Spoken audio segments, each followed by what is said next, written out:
Olá pessoal, sejam muito bem-vindos e bem-vindas novamente. Para aqueles que não me conhecem, eu sou o professor Gilberto. Conforme eu havia prometido, na aula de hoje eu discorrerei sobre a concepção de ética e política em Sócrates. A propósito, Sócrates nasceu no ano de 470 a.C., em Atenas, na Grécia, e é considerado um dos fundadores da filosofia ocidental. Contudo, antes de nos adentrarmos no que nos interessa, que é a concepção ética e política em Sócrates, eu gostaria de fazer uma reflexão. Comparando a raiz com a âncora. Nós deveríamos ser mais raízes do que âncoras. A âncora, ela me imobiliza, ela me escraviza, ela me prende, ela não me permite crescer. Ao passo que a raiz me libera. A raiz me permite crescer. A raiz me nutre. A raiz me alimenta. Por isso que a raiz me possibilita crescer e a desenvolver. De tal sorte que eu vou me maturando, tendo a capacidade de saber discernir e, por consequência, de saber decidir no momento certo. Portanto, se você que está na iminência de fazer a prova do Enem ainda se encontra tenso, se sentindo pressionado, procure se nutrir em suas raízes, que vêm da família, que vêm da religião, que vêm da sua capacidade de compreensão da vida e do mundo. Não se exaspere, não se desespere. O importante é você ter a consciência de que você dedicou o melhor. Bom, voltando no tema da aula de hoje, eu iniciarei explicando para vocês a origem da palavra ética. Olhem para cá, na verdade, ética deriva desse termo que vem do grego ethos. Uma palavrinha tão pequena, porém com vastíssimos significados, riquíssimas em significados. Em princípio, eu conceituarei ethos da seguinte forma. O ethos é um manancial de onde brota de forma dinâmica a cultura, a ciência, a tecnologia, a religião, a linguagem, enfim, tudo que existe. E podemos traduzir o ethos por pelo menos 2 vocábulos. O primeiro vocábulo diz respeito a abrigo, a casa, lar. O grego chama de covil. E a segunda semântica diz respeito a costumes, hábitos. Ora, pessoal, tentem imaginar de forma abstrata um grupo de aproximadamente 30 pessoas se reunindo pela primeira vez em um covil, em um abrigo.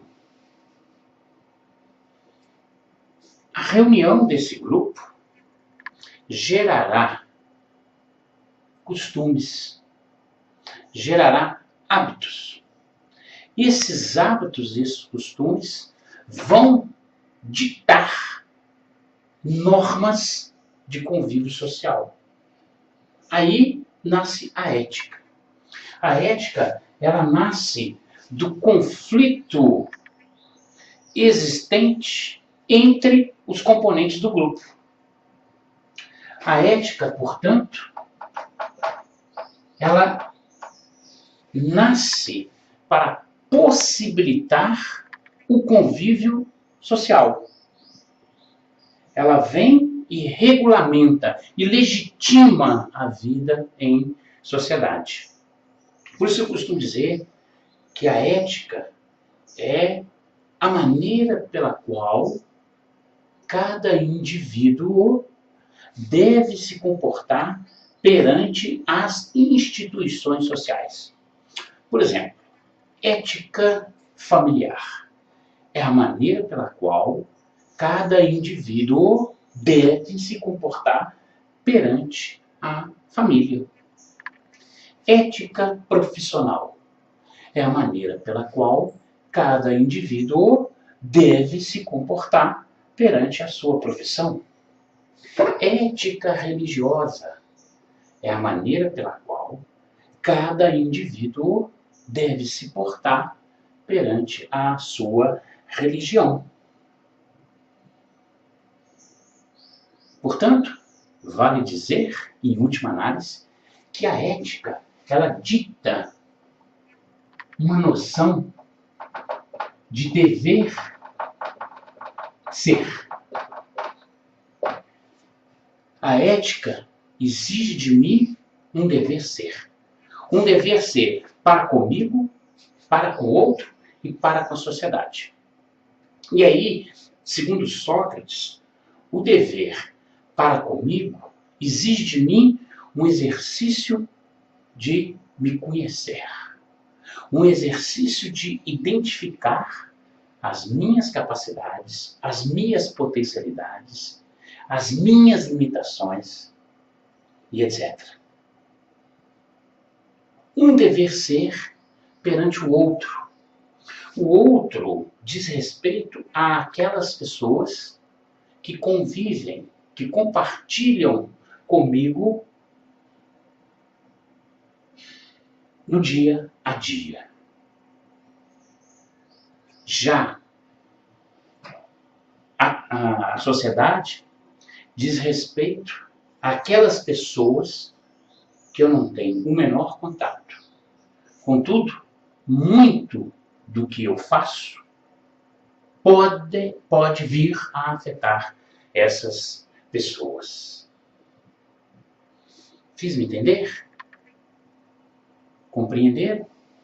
Então, nós podemos dizer, sem sombra de dúvida, que a ética é essencial, é indispensável para que nós vivamos em sociedade. A ética é como o ar. A ética é como a água. A ética é como a comida. Não é possível vivermos sem esses elementos. Assim como não é possível vivermos sem a ética. Portanto, fica muito claro que a ética não se trata tão somente de um discurso. A ética é uma prática que se consolida no cotidiano das relações humanas. Muito bem, voltemos à nossa reflexão pensando no nosso amigo Sócrates. Para Sócrates, não há fraqueza da vontade. O que há é mudança de percepção, de conhecimento e pensamento. Para Sócrates, os atos, os nossos atos, são sempre pensados vindos da razão. Portanto, os atos são sempre explicáveis pela razão. Vou dar um exemplo para ilustrar o que acabo de afirmar, para que não pare dúvida e você entenda perfeitamente a concepção ética de Sócrates. Eu tenho em minha família algumas pessoas que estão em tratamento em decorrência do alcoolismo. Para Sócrates, o indivíduo que se droga, ele o faz conscientemente. Ele o faz por uma decisão racional de sua vontade. Portanto, o controle de ser um alcoólatra ou não depende única e exclusivamente da vontade do indivíduo. Fácil de entender?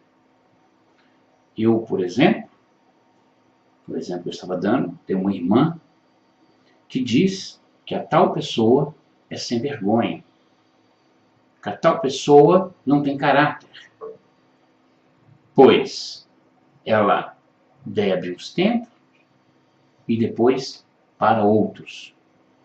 E aí volta. A visão da minha irmã é uma visão socrática. Ela entende, assim como entendeu Sócrates, que se esse indivíduo quisesse, ele mudaria definitivamente a sua história. Ele poderia, sim, perfeitamente deixar o vício a qualquer momento. Sócrates afirmava: todos nós nascemos com o conhecimento. Mas somente o conhecimento que vem da alma é capaz de revelar o verdadeiro sentido do justo, do bom e do certo. Eu estou me referindo ao termo alma. Podemos entender alma, razão, conhecimento, psique como sinônimos. Para Sócrates, a razão é o eu consciente. Ele dizia: o homem é a sua psique, o homem é a sua alma. O que significa isso? Significa que, para Sócrates, o homem tem uma aparência e uma essência, assim como todas as coisas existentes no universo. E aqui cabe uma observação.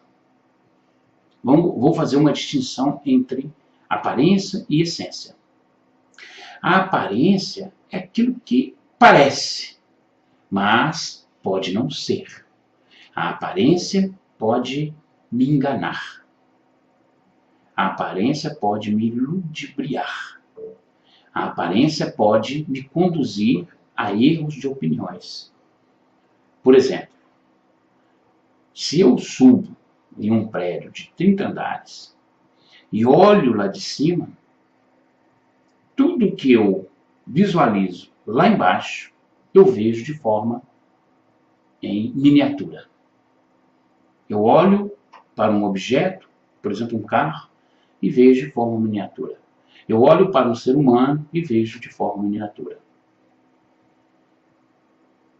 No entanto, eu sei que aquilo apenas parece que é uma miniatura.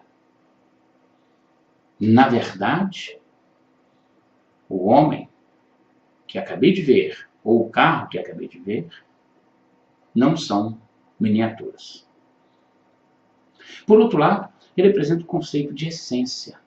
Olha, guardem bem, que mais para frente veremos a ideia, o conceito de essência socrático influenciou sobremaneira o cristianismo. Segundo Sócrates, essência é aquilo que faz com que a coisa seja o que ela é. Por exemplo, o professor Gilberto tem uma essência que não se confunde com nenhuma outra essência do universo. O professor Gilberto é professor Gilberto.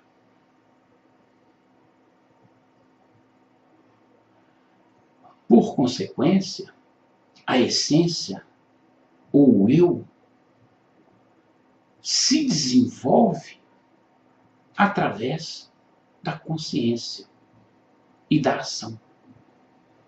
Para Sócrates, consciência, o eu, precisa ser desenvolvido através da consciência e da decisão.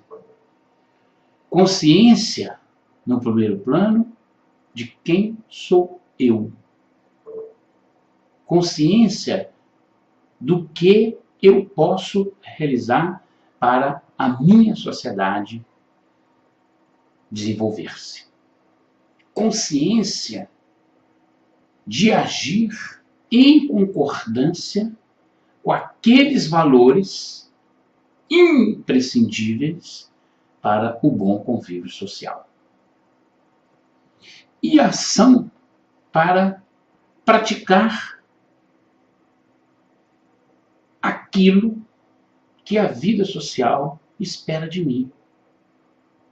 E ação para eu decidir ir ao encontro da felicidade. Além disso, o nosso filósofo desenvolveu um método para ensinar o indivíduo a ser cidadão, a ser ético e político.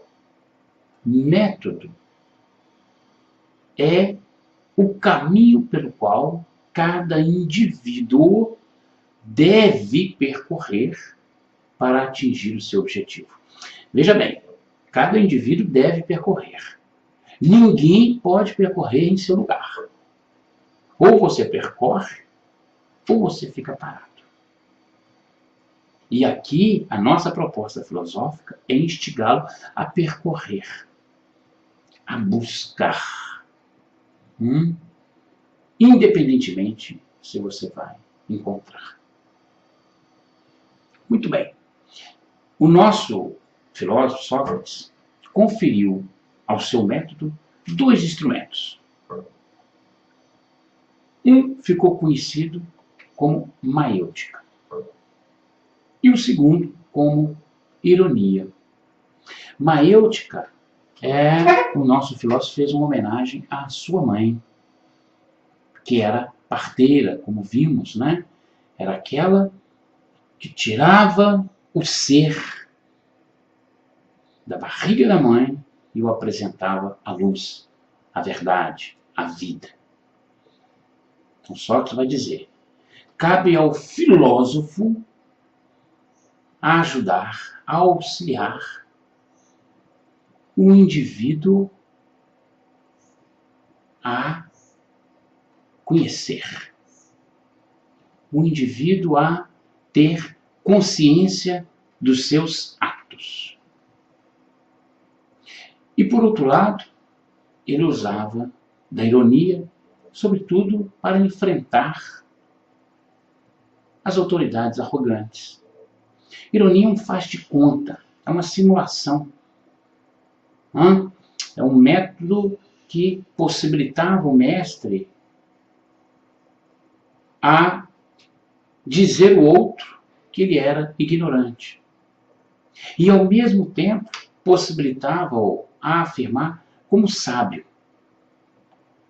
Sábio, segundo Sócrates, é aquele que é capaz de perceber suas imperfeições, seus limites, suas paixões e, através da razão, controlar-se. Segundo Sócrates ainda, a única forma de conhecer a verdade é conhecendo a si mesmo. Por isso, Conhecer a verdade implica necessariamente em praticá-la. Ora, é uma questão de coerência. Você foi formado em concordância com os valores propositivos de se viver em sociedade. Logo, o que se espera de você é que você pratique os valores políticos do bem convívio, da verdade. Vejam bem, caríssimos alunos e caríssimas alunas. Para Sócrates, o indivíduo ético é aquele que é capaz de controlar racionalmente os seus desejos, as suas vontades. E todo o controle dos dilemas, dos desafios, das dificuldades, das dúvidas, passa pela razão. Em última análise, é como dizer o seguinte: a razão é uma instância, um instrumento capaz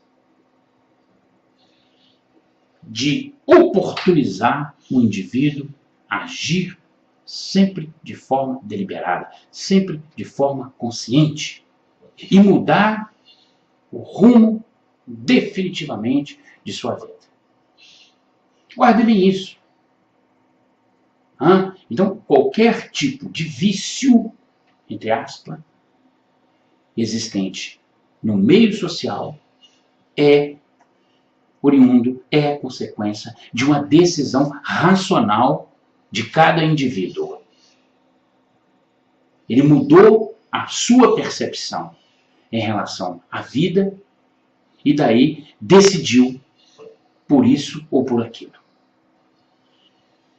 Fácil me entender?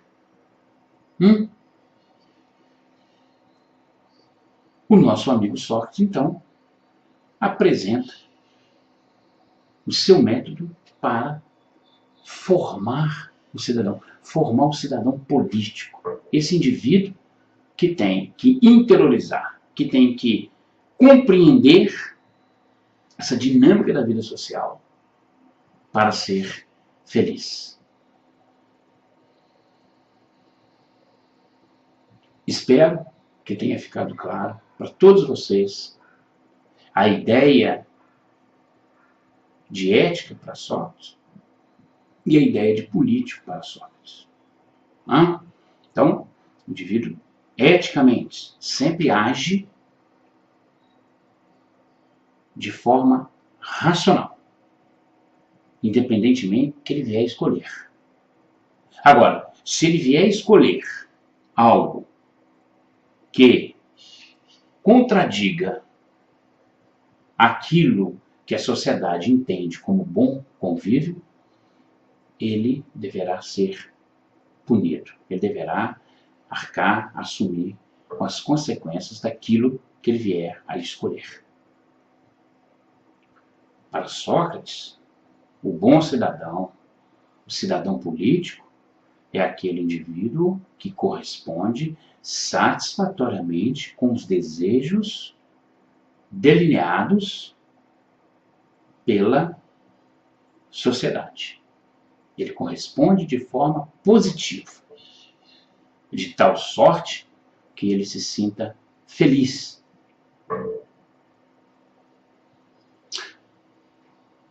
Eu fico por aqui. Agradeço vocês pela atenção.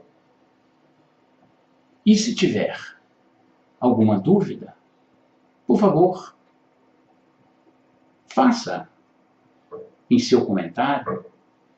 Assim que puder, eu te responderei. Outra coisa importante. Já falei para vocês e reafirmo.